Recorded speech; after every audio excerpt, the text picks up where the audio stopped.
On September 18, 1977, the surgeons cut me out of my mother's womb. The next day, at the other side of the country, Joyce McKinney was arrested for the kidnapping of Mormon missionary Kirk Anderson. The manacled Mormon case, as it quickly became known in the tabloids, became a media sensation. Manacled was a slight misnomer. McKinney tied Anderson with ropes, not chains, to the bed in which she repeatedly raped him. As with the cases of female serial killers, who are often domesticated through the names they receive, the manacled Mormon tag was a way of making light of the disturbing implications of a woman sexually assaulting a man, as were the encounters the Daily Express, which had bought the rights to McKinney's story, arranged for her, the star-studded party at which Who drummer Keith Moon smooched the accused kidnapper, the stunt cooked up by the paper to upstage Joan Collins at the premiere of The Stud.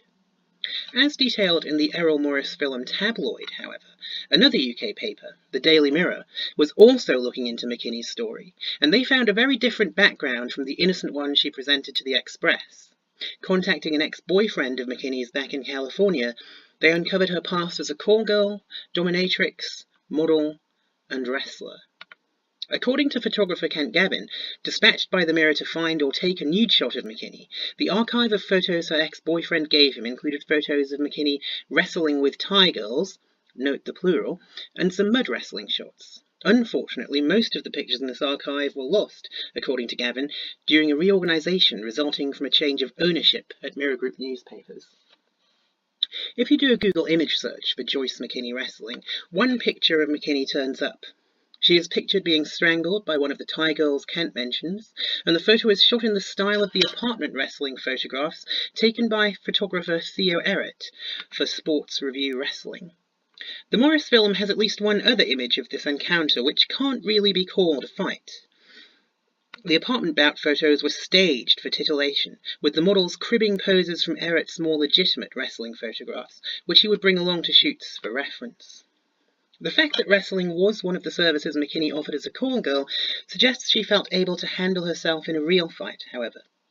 You don't agree to grapple with men unless you're confident you can protect yourself if things get hairy.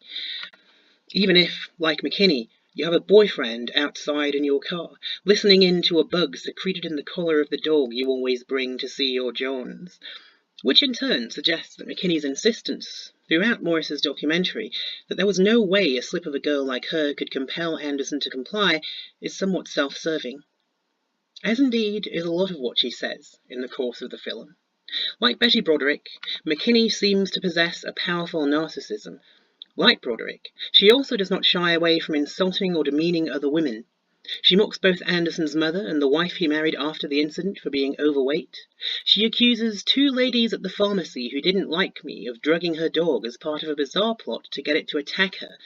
She demeans the purported other model in a picture she claims the Mirror doctored, her head on another girl's body, she says, for having fried egg breasts. Rivalry with other women, in one form or another, seems to have been almost a constant in her life, going back to her participation in beauty contests before her fateful meeting with Anderson. I knew none of this back in 1977, nor is it all that likely that my parents would have found out that much about it, at least at first. The McKinney scandal unfolded with a pace that seems positively leisurely in these times when one can be milkshake-ducked mere hours after first achieving notice. Still, though, I find it interesting that before I'd even been in the world for 24 hours, an event was unfolding which would tie in so many of the themes which have come to dominate my life and work.